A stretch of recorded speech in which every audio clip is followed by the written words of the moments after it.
एउटै विधेयक पारित नगरी संसदको हिउँदी अधिवेशन गैरातीदेखि अन्त्य। निलम्बित प्रधान न्यायाधीश जबरा विरुद्ध दर्ता भएको महाअभियोग प्रस्ताव टुङ्गो लाग्ने सम्भावना क्षीण।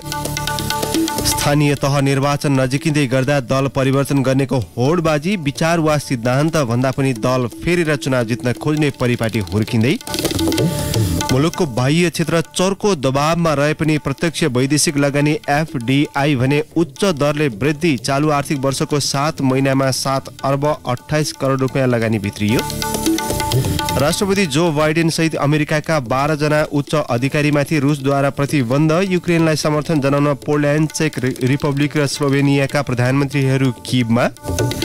र एटलेटिको मड्रिड र बेन्फिका च्याम्पियन्स लिग फुटबलको क्वार्टर फाइनलमा प्रवेश। म्यान युनाइटेड र अजाक्स बाहिरिए। नमस्कार, कान्तिपुर डायरीका साथमा साथी केशु र म अनिल। समाचार अब विस्तारमा। निलम्बित प्रधान न्यायाधीश चोलेन्द्र शमशेर जबरा विरुद्ध दर्ता भएको महाअभियोग प्रस्ताव टुङ्गो लाग्ने सम्भावना क्षीण भएको छ। प्रस्तावमाथि आजबाट छलफल गर्ने तयारी भए पनि हिजो मध्यरातीदेखि नै प्रतिनिधि सभा अधिवेशन अन्त्य भएको छ। वर्तमान प्रतिनिधि सभाको अन्तिम अधिवेशन आगामी वैशाख अन्तिममा सुरु हुने भए पनि छानबिनको लामो प्रक्रिया पूरा गरेर महाअभियोग पारित गराउन लगभग असम्भव हुने संसद सचिवालयका अधिकारीको भनाइ छ। सत्तारूढ दलका एक नेता भन्छन् अब वैशाख अन्तिममा अर्को अधिवेशन सुरु हुनेछ, जसका प्रमुख एजेन्डा नीति तथा कार्यक्रम र बजेट हुनेछन्। त्यो अधिवेशनमा महाअभियोग प्रस्तावमाथि छलफल हुन सक्छ, तर सदनबाट जिम्मेवारी पाएपछि समितिले छानबिन गर्न 3 महिना पाउँछ। समितिको प्रतिवेदन फर्किएर सदनमा आउन्जेल अधिवेशनमै सकिएको हुन सक्छ। बजेट अधिवेशन सकिएपछि यो प्रतिनिधि सभाको अर्को अधिवेशन हुने छैन, किनकि हिउँदे अधिवेशन अघि नै मङ्सिरमा प्रतिनिधि सभाको नयाँ निर्वाचन हुनेछ। मङ्सिरमा नै जबराले उमेर हदले अवकाश पाइसक्नु भएको हुनेछ। स्वत अवकाश पाएपछि जबरा विरुद्धको प्रस्तावमा संसदले छलफल गर्नुपर्ने औचित्य नै समाप्त हुनेछ।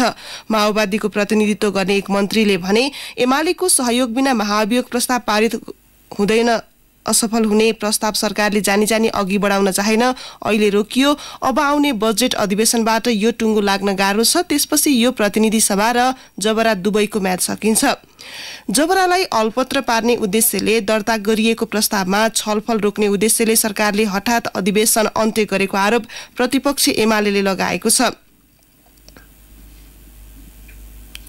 कानून न्याय तथा संसदीय मामिला मन्त्री दिलेन्द्र प्रसाद बडुले भने प्रस्ताव आगामी अधिवेशनबाट समितिमा पठाइने बताउनुभयो। गठबन्धनमा आबद्ध कांग्रेस, माओवादी र एकीकृत समाजवादीका 98 सांसदले फागुन 1 मा महाअभियोग प्रस्ताव दर्ता गराएपछि जबरा निलम्बनमा छन्। यसैबीच संघीय संसदको विधेयक अधिवेशन एउटै विधेयक पारित नगरी मंगलबार अन्त्य भएको छ। प्रतिनिधि सभामा 42 र राष्ट्रिय सभामा 15 गरी संघीय संसदमा 57 विधेयक विचाराधीन छन्। प्रमुख प्रतिपक्ष एमालेले निरन्तर अवरोध गर्दा र सरकार पनि संसद खुलाउन गम्भीर नभन्दा कुनै पनि विधेयकले कानूनको रूप लिन नसकेको हो।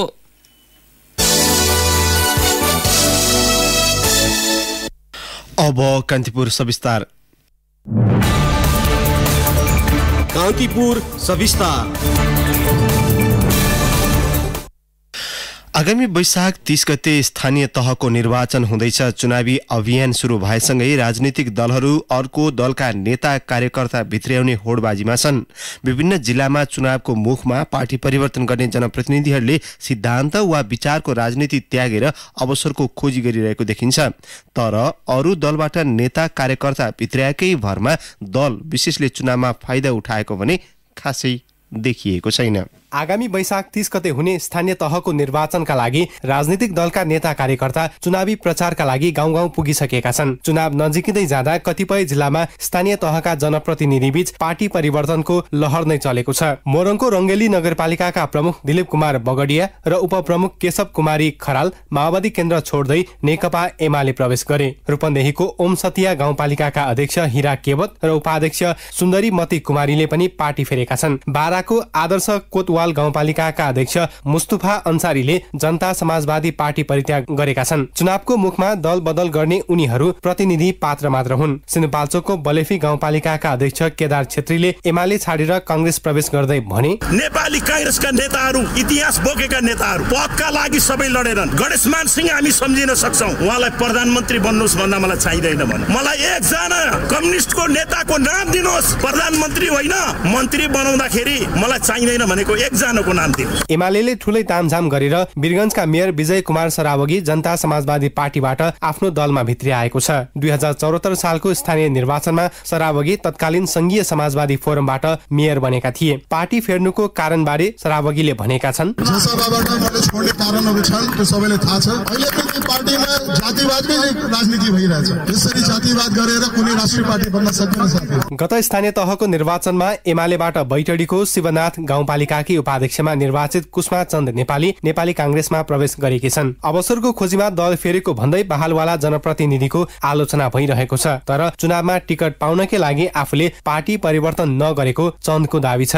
नेकपा एमालेको मेरो विकल्प कोही नभएर त्यतिखेर चाहिँ पार्टीमा आबद्ध गर्यो। पार्टीमा आबद्ध गरिसकेपछि एक किसिमको चाहिँ लाद्ने तरिकाको, एक किसिमको चाहिँ दबाउने तरिकाको, एक किसिमको चाहिँ राजनीतिक हिंसा हुने तरिकाको एउटा षड्यन्त्र, एउटा प्रहार ममाथि बेला बेला गरिराखे तिनीहरूले। र मैले गर्दा गर्दै पनि मैले चाहिँ नेकपा एमालेबाट जितेको हुनाले मैले मेरो कार्यकाल पूरा नहुन्जेलसम्म केही पनि चाहिँ मैले दायाँ बायाँ गरिनँ। व्यक्तिहरूको स्वार्थीपूर्ति गर्न नसकेर म माथि गयो, त्यसको प्रतिकार गरेर मात्रै मैले पार्टी प्रवेश गरेको हो। दल परिवर्तन गर्नेमा तत्कालीन संघीय समाजवादी फोरमबाट रूपन्देहीको रोहिणी गाउँपालिकाका अध्यक्षमा निर्वाचित सनोज कुमार यादव पनि पर्छन्। पार्टीकै नेताहरूले आफूलाई असहयोग गरेका कारण अर्को पार्टीमा आएको उनको दावी छ।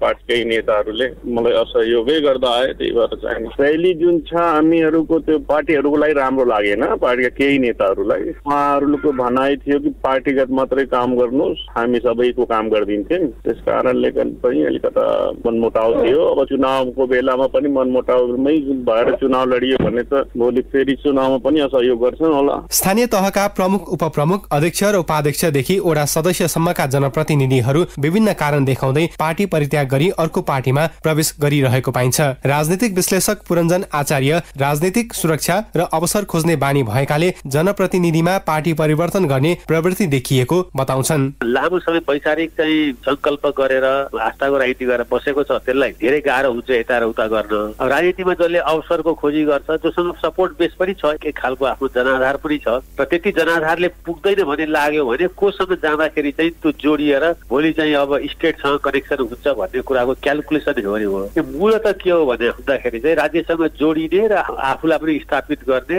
चाहिँ यो अभियान हो। त्यो मनोवैज्ञानिक चाहिँ कारण के छ भने एउटा यो अवसरकै खोजी हो। स्थानीय तहको निर्वाचन नजिकिएसँगै सबै दलहरू देशव्यापी अभियानमा केन्द्रित छन् र सम्भव भएसम्म तामझाम गरेर अरू दलका नेता कार्यकर्तालाई भित्र्याइरहेका छन्। पार्टीभित्रको असन्तुष्टिको प्रभाव तथा लगातार अवसर नपाउने अनि टिकट सुनिश्चित नभएपछि पार्टी फेर्ने लहर हरेक चुनाव अघि हुने गरेको पाइन्छ। सत्तारूढ दलहरूबीच चुनावी गठबन्धनको चर्चा भइरहँदा पनि पार्टी फेर्ने क्रम रोकिएको छैन। विश्लेषक आचार्य पार्टीले टिकट नदिने भएका कारण समेत दल परिवर्तन भइरहेको बताउँछन्। पुरानै पार्टीमा जहाँ उनीहरू हिजो जसको ब्यानरमा जिते त्यसले टिकट दिँदैन कि भन्ने आशंका छ, दिए पनि त्यसमा जितिँदैन कि भन्ने आशंका छ। अब एक त आफ्नो कामको मूल्याङ्कन सबभन्दा राम्रो मान्छेले आफैले गर्छ, आफ्नो कामले मात्रै पनि चाहिँ जितिँदैन भन्ने पनि मूल्याङ्कन भइरहेको होला। त्यसैले राष्ट्रिय पार्टीमा अहिले प्रवेश गर्ने कांग्रेसमा र एमालेमा अझ खास गरी ओलीसँगको पार्टीमा प्रवेश गर्नेहरूको संख्या मधेसमा बढी देखिन्छ, पहाडमा पनि अलिअलि कमोबेश त्यही छ। पार्टीको विचार वा सिद्धान्त छाडेर पदमा जसरी पनि पुग्ने नेपाली राजनीतिको प्रवृत्ति विगतका चुनावहरूमा जस्तै यो पटक पनि देखिएको हो। तामझाम गरेर पार्टी प्रवेश गराएकै भरमा कुनै दल विशेषले चुनाव जितेको उदाहरण नेपालको हकमा खासै देखिएको छैन। जनजीविकाको सवाललाई एजेन्डा बनाउने भन्दा पनि एक अर्काको आलोचना गरेर वा अर्को पार्टीबाट नेता कार्यकर्ता भित्र्याएर ठूलो दल बन्न सकिन्छ भन्ने सोच भने निर्माण हुँदै गएको हो। त्यसैले राष्ट्रिय पञ्चायतका सदस्य रत्न प्रसाद खरेलले कुनै बेला भने जस्तै मैले जनताको सेवा गर्न सकिन, त्यसैले अब म चुनाव लड्दिन भन्ने हिम्मत गर्ने राजनीतिक कर्मीको भने अभाव हुँदै गएको छ। रेडियो कान्तिपुरका लागि सूरज राजथला। कान्तिपुर सविस्तार।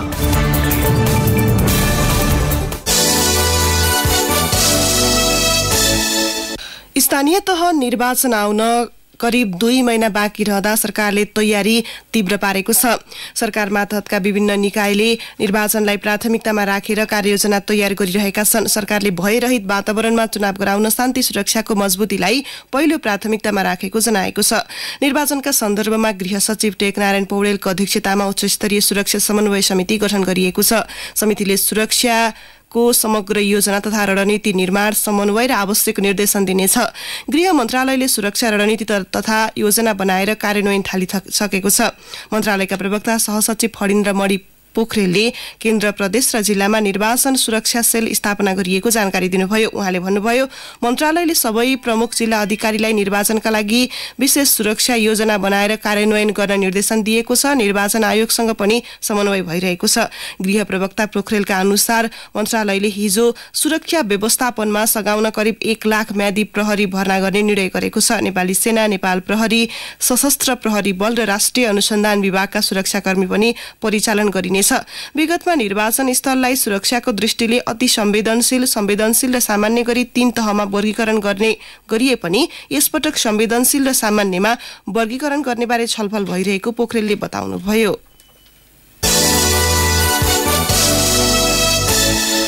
एमाले महानगर तथा उपमहानगर प्रमुख र उपप्रमुख उम्मेद्वार केन्द्रबाटै तय गर्ने भएको छ। महानगर उपमहानगरका वडा अध्यक्ष र सदस्यमा उम्मेद्वारको टुङ्गो भने प्रदेश कमिटिले लगाउनेछ। अध्यक्ष केपी शर्मा ओलीको निवासमा हिजो बसेको केन्द्रीय सचिवालयको बैठकले उम्मेद्वार छनौट विधि तयार गरेको हो। काठमाडौँ, ललितपुर, पोखरा, भरतपुर, वीरगञ्ज र विराटनगर गरी 6वटा महानगरपालिका छन्। उपमहानगरपालिकाको संख्या भने 11 छ। एमाले प्रचार विभाग प्रमुख पृथ्वी सुब्बा गुरुङका अनुसार नगर र गाउँपालिकाका प्रमुख, अध्यक्ष, उपप्रमुख, उपाध्यक्षको उम्मेद्वारको निर्णय प्रदेश कमिटिले गर्नेछ। यसका लागि नाम जिल्ला कमिटिले सिफारिस गर्नुपर्नेछ। देशभर 276 नगरपालिका र 460 गाउँपालिका छन्। वडा अध्यक्षमा उम्मेद्वारको टुङ्गो जिल्ला कमिटिले लगाउनेछ। एमाले स्थानीय तह निर्वाचनका लागि केन्द्रले नै घोषणापत्र तयार गर्ने जनाएको छ। स्थानीय स्तरबाट भने प्रतिबद्धता जारी गरिने भएको छ। त्यसमा एमाले जनप्रतिनिधि रहेको स्थानीय तहले हालसम्म गरेका कामका साथै आगामी दिनमा कामको विवरण पनि उल्लेख गरिनेछ। यसैबीच ठूला दलसँगै जनता समाजवादी पार्टी जसपा, लोकतान्त्रिक समाजवादी पार्टी लोसपा, राष्ट्रिय प्रजातन्त्र पार्टी राप्रपा लगायतका राजनीतिक दलहरू पनि स्थानीय निर्वाचन केन्द्रित अभियानमा जुटेका छन्। उनीहरूले प्रचार प्रसार, संगठन विस्तारका गतिविधिका साथै तालमेलका लागि औपचारिक अनौपचारिक छलफललाई तीव्रता दिएका छन्। कान्तिपुर डायरीमा अब ब्रेकको पालो। अब बाँकी प्रसंग। नेकपा एमालेका अध्यक्ष केपी शर्मा ओलीले आगामी स्थानीय तहको निर्वाचनमा आफ्नो पार्टीले 70% सिट जित्ने दावी गर्नुभएको छ। पार्टी विभाजनका कारण आगामी चुनावमा एमाले कमजोर हुन सक्ने विश्लेषण भइरहेका बेला काठमाडौँमा हिजो आयोजित कार्यक्रममा अध्यक्ष ओलीले एक्लै प्रतिस्पर्धा गरे पनि पार्टीले बढी सिट जित्ने बताउनु भएको हो। हामी 60 देखि 70% स्थानीय तहमा निर्वाचन जित्न सक्छौं। सिटको हिसाबले, पालिकाको हिसाबले, अनेक हिसाबले पनि 60 देखि 70% हामी एक्लै जित्न सक्छौं। त्यो संसारको तह सबै हामीले मिलाउन सक्यौं भने त सर्वसम्मत हुन्छ होइन र? हामीले रोजेको प्रतिस्पर्धात्मक बहुदलीय व्यवस्था हो। प्रतिस्पर्धा त हामीले रोजेको हो। केही ठाउँमा त हामी हार्न पनि त तयार हुनुपर्छ नि त। एमाले 2074 सालको स्थानीय तह निर्वाचनमा झण्डै 41% सिट जितेको थियो।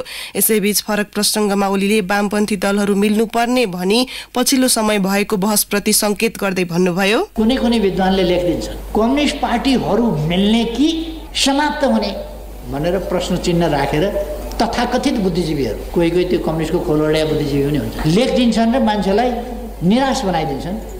मोहन वैद्यजीको इन्टरभ्यूको यसो मैले शीर्षक मात्रै हेरेको थिएँ, स्थानीय निकायको निर्वाचन, स्थानीय तहको निर्वाचन बहिष्कार गर्ने उहाँहरूको पार्टीले। किन बहिष्कार गर्ने भन्दा उहाँहरूको कतै पनि जित्ने स्थिति छैन। त्यो पार्टीसँग मिलेन भने एमाले समाप्त हुन्छ अरे, एउटा बुद्धिजीवीले लेखेछ। उहाँले कम्युनिस्ट पार्टीबीच तत्काल एकताको सम्भावना नरहेको बताउनुभयो। कम्युनिस्ट पार्टीबीच एकता हुनुपर्ने धारणा सहित कान्तिपुर दैनिकमा प्रकाशित एमाले नेता घनश्याम भुसालको लेखलाई इंकित गर्दै ओलीले त्यसप्रति आपत्ति जनाउनु भएको हो।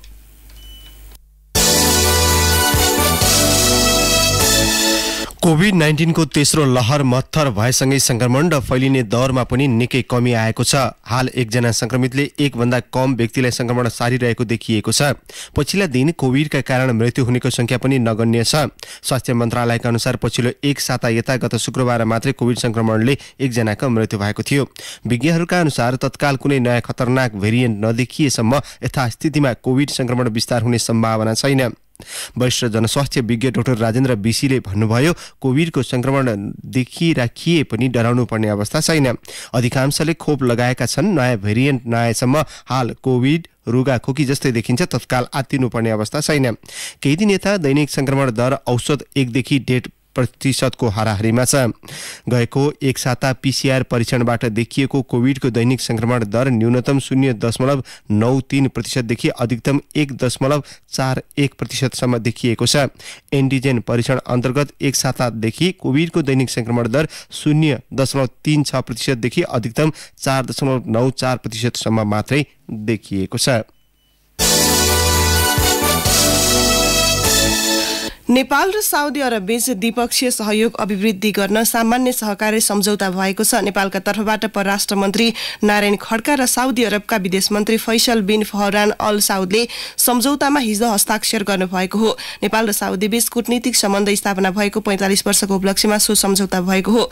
23 सदस्यीय टोलीले नेतृत्व गरेर काठमाडौँ आएका साउदी विदेश मन्त्री अल साउदले राष्ट्रपति विद्यादेवी भण्डारी र प्रधानमन्त्री शेरबहादुर देउवासँग शिष्टाचार भेटवार्ता गर्नुभयो। श्रीलङ्का हुँदै नेपालको 2 दिने भ्रमणमा आएका उहाँ हिजै स्वदेश फर्कनु भएको छ।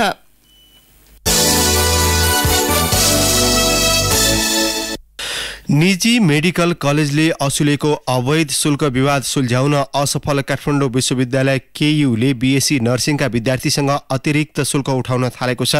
केयुको स्कुल अफ मेडिकल साइन्सेसले बीएससी नर्सिङमा भर्ना भएका विद्यार्थीसँग रजिस्ट्रेसन परीक्षा र फिल्ड भिजिट शीर्षकमा 95,000 रुपियाँका दरले बढी शुल्क माग गरेको हो। एक अभिभावकका अनुसार केयुमा विश्वविद्यालय रजिस्ट्रेसनका लागि 25,000, परीक्षा शुल्क 24,000 र फिल्ड भिजिट शुल्क 40,000 रुपियाँ मागिएको छ। यी शीर्षकमा शुल्क लिन नपाइने चिकित्सा शिक्षा आयोगले जनाएको छ। 3 वर्षे बीएससी नर्सिङमा छात्रवृत्तिका सहित 26 विद्यार्थी गत मङ्सिरमा केयुमा भर्ना भएका छन्। छात्रवृत्तिमा पढ्ने विद्यार्थीसँग पनि अतिरिक्त शुल्क मागिएको ती अभिभावकले बताएका छन्। बीएससी नर्सिङका लागि 10 लाख रुपियाँ शिक्षण शुल्क तोकिएको छ। सो रकम विद्यार्थीले 3 वर्षसम्ममा किस्ताबन्दी प्रणालीबाट भुक्तानी गर्न सक्ने व्यवस्था गरिएको छ। मेडिकल साइन्सेसले 10 लाख रुपियाँ बाहेक पनि 95,000 रुपियाँ थप रकम बुझाउन खबर गरेको एक विद्यार्थीले गुनासो गरे। साइन्सेसका डिन राजेन्द्र कोजीले आयोगले तोकेको भन्दा बढी शुल्क नलिने जनाउँदै अतिरिक्त रकम मागेको विषयमा अनभिज्ञता प्रकट गर्नुभयो। यसैबीच विराटनगर स्थित नोबेल मेडिकल कलेजका एमबीबीएसका 10 छात्र छात्राले कलेज स्थानान्तरणको माग गरेका छन्। अतिरिक्त शुल्क विरुद्ध आन्दोलनको अगुवाई गरेका उनीहरूले शिक्षा मन्त्रालय, चिकित्सा शिक्षा आयोग र काठमाडौँ विश्वविद्यालयसँग नोबेलमा अध्ययन गर्न नसक्ने बताएका छन्। कान्तिपुर डायरीमा अब आर्थिक प्रसंग। मुलुकको बाह्य क्षेत्र चर्को दबावमा रहेको भनिएको अवस्थामा पनि प्रत्यक्ष विदेशी लगानी एफडीआई उच्च दरले बढेको राष्ट्र बैंकको प्रतिवेदनले देखाएको छ। बाह्य क्षेत्रको अवस्था देखाउने शोधनान्तर स्थिति गत माघसम्म करिब 2.5 खर्ब घाटामा रहेको, व्यापार घाटा करिब 10 खर्ब 16 अर्ब रुपियाँ पुगेको, विदेशी विनिमय सञ्चिति उच्च दरले घटिरहेको लगायत सूचकले अर्थतन्त्र संकटोन्मुख अवस्थामा रहेको देखाइरहेका छन्। यस्तो अवस्थामा पनि एफडीआई उच्च अङ्कले बढ्नुलाई अर्थपूर्ण रूपमा हेरिएको छ। गत आर्थिक वर्षभर विदेशी लगानी उच्च दरले घटेको थियो। यसकारण गत वर्षको तुलनामा आधार नै कम भएकाले यो वर्ष विदेशी लगानी उच्च दरले बढेको देखिएको जानकारहरू बताउँछन्। नयाँ विदेशी लगानी आउन नसक्नु, पुराना प्रतिबद्धता अनुसार मात्र विदेशी लगानी आउनु लगायतले पनि उल्लेखित तथ्य पुष्टि हुने उनीहरूको तर्क छ। राष्ट्र बैंकको मासिक प्रतिवेदन अनुसार चालु आर्थिक वर्षको 7 महिनासम्म करिब 16 अर्ब 28 करोड रुपियाँ कुल विदेशी लगानी मुलुक भित्रिएको छ। गत आर्थिक वर्षको सोही अवधिको तुलनामा चालु आर्थिक वर्षको 7 महिनासम्म विदेशी लगानी करिब 81% बढेको हो। गत आर्थिक वर्षको 7 महिनासम्म विदेशी लगानी 37% घटेर 9 अर्ब 2 करोड रुपियाँमा सीमित भएको थियो। चालु आर्थिक वर्षको पहिलो महिनामा 65% विदेशी लगानी घटेको थियो। तर भदौ यता निरन्तर रूपमा विदेशी लगानी बढेको राष्ट्र बैंकको मासिक प्रतिवेदनहरूले देखाएका छन्। बजार भाउ अराजक एवं अनियन्त्रित बनिरहँदा संघीय सरकारले हिजो ताम झामका साथ विश्व उपभोक्ता दिवस मनायो। सुरक्षित र समावेशी विद्युतीय कारोबार उपभोक्ताको अधिकार नारा दिए पनि सर्वसाधारणले आफ्नो अधिकार महसुस गर्न भने पाएका छैनन्। पछिल्लो समय युक्रेन र रुस बीचको युद्ध बजार भाउ बढाउन बहाना बनेको छ। तेलको कच्चा पदार्थको मूल्य बढेको भन्दै पेट्रोलियम पदार्थको भाउ इतिहासकै उच्च बिन्दुमा पुगेको छ। इन्धनको मूल्य बढ्दा ढुवानी भाडा बढेको जनाउँदै व्यवसायीहरूले चामल, दुग्ध पदार्थ, आटा, मैदा, चिनी, मासु लगायतका खाद्यवस्तुको समेत मूल्य वृद्धि गरेका छन्। खानेतेलको कच्चा पदार्थ आयात हुन नसकेको जनाउँदै खानेतेलको मूल्य छोइ नसक्नु भएको छ। बजार भाउ नियन्त्रणमा चासो नदेखाएको सरकारले देखावटी रूपमा भने उपभोक्ता दिवस मनाएको छ। काठमाडौँ महानगरपालिकाको सहकार्यमा वाणिज्य आपूर्ति तथा उपभोक्ता संरक्षण विभागले गरेका कार्यक्रममा गृहमन्त्री बालकृष्ण खाँडले दैनिक उपभोग्य वस्तुको मूल्य नियन्त्रणमा राख्न अधिकतम पहल गरिरहेको दावी गर्नुभयो। संविधान ऐन कानूनमा भएका उपभोक्ता अधिकारसँग सम्बन्धित प्रावधानको कार्यान्वयन गर्न सरकार पछि नपर्ने उहाँको भनाइ छ। तर मन्त्री खाँडले भने जस्तो मूल्य नियन्त्रणमा सरकारी तवरबाट प्रभावकारी पहल भने हुन सकेको छैन। अब अन्तर्राष्ट्रिय प्रसंग रुसले राष्ट्रपति जो बाइडेन सहित अमेरिकाका 12 जना उच्च अधिकारीमाथि प्रतिबन्ध लगाएको छ। रुसी विदेश मन्त्रालयले सार्वजनिक गरेको पत्रमा अमेरिकी विदेश मन्त्री एन्टोनी ब्लिंकेन, रक्षा मन्त्री लोइड अस्टिन, संचार मन्त्री जेन साकी सहित मन्त्रीमण्डलका अन्य सदस्यको नाम समावेश छ। रुसले अमेरिकी पूर्व विदेश मन्त्री हिलरी क्लिन्टन र राष्ट्रपतिका छोरा हन्टर बाइडेनलाई समेत प्रतिबन्ध लगाएको छ। रुसले ती व्यक्तिहरूको आवागमनमा प्रतिबन्ध सहित उनीहरूको रुसमा समेत रहेको सम्पत्ति रोका गरेको छ। यद्यपि प्रतिबन्ध लगाइएका व्यक्तिहरूमाथि उच्च स्तरीय सम्पर्कको बाटो भने खुला राखिएको बीबीसीले उल्लेख गरेको छ। यसैबीच पोल्याण्ड, चेक रिपब्लिक र स्लोभेनियाका प्रधानमन्त्रीहरू रेल चढेर युक्रेनको राजधानी कीव पुगेका छन्। अति असुरक्षित भनिएको राजधानी कीवमा युक्रेनप्रति ऐक्यबद्धता जनाउन उनीहरू त्यहाँ पुगेका हुन्। पोल्याण्डका प्रधानमन्त्रीको योजनामा सो भ्रमण तयार पारिएको हो। युद्धग्रस्त कीवमा युक्रेनको स्वतन्त्रताको लडाईँमा साथ दिन पुगेको चेक रिपब्लिकका प्रधानमन्त्री पेट्रो फिएलाले बताएका छन्।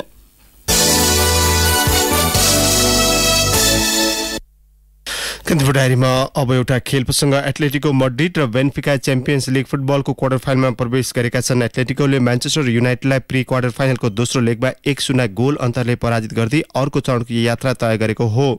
उसले समग्रमा 2-1 गोल अन्तरको जित निकालेको छ। गैराती भएको दोस्रो लेगको खेलमा एथलेटिको मड्रिडका लागि रेनन लोडीले 41औं मिनेटमा गरेको गोल नै उसको जितका लागि पर्याप्त भयो। गैराती भएको अर्को खेलमा बेन्फिकाले अजाक्समाथि 1-0 को जित निकाल्दै क्वार्टर फाइनलमा प्रवेश गरेको छ। बेन्फिकाले समग्रमा 3-2 गोल अन्तरको जित निकालेको हो। दोस्रो लेगमा डार्विन नुनेजले गरेको एकमात्र गोल बेन्फिकालाई क्वार्टर फाइनलमा पुर्याउन काफी भयो। अब मौसम सम्बन्धी जानकारी। काठमाडौँ उपत्यका सहित मुलुकभरि आंशिक बदली हुने जल तथा मौसम विज्ञान विभागले जनाएको छ। बागमती, गण्डकी र प्रदेशका केही स्थानमा वर्षाको सम्भावना रहेको विभागको अनुमान छ। केही बेर अघि 14 डिग्री सेल्सियस मापन गरिएको काठमाडौँ उपत्यकाको अधिकतम तापक्रम आज 29 डिग्री सेल्सियससम्म पुग्नेछ। सूर्योदय बिहान 6:13 भयो भने सूर्यास्त साँझ 6:12 हुनेछ। हवस्, नै प्रसङ्गसहित कान्तिपुर डायरीको यो बुलेटिन अहिलेलाई यहीँ सकिन्छ। साथी केशु र म अनिल बिदा माग्छौँ। नमस्कार।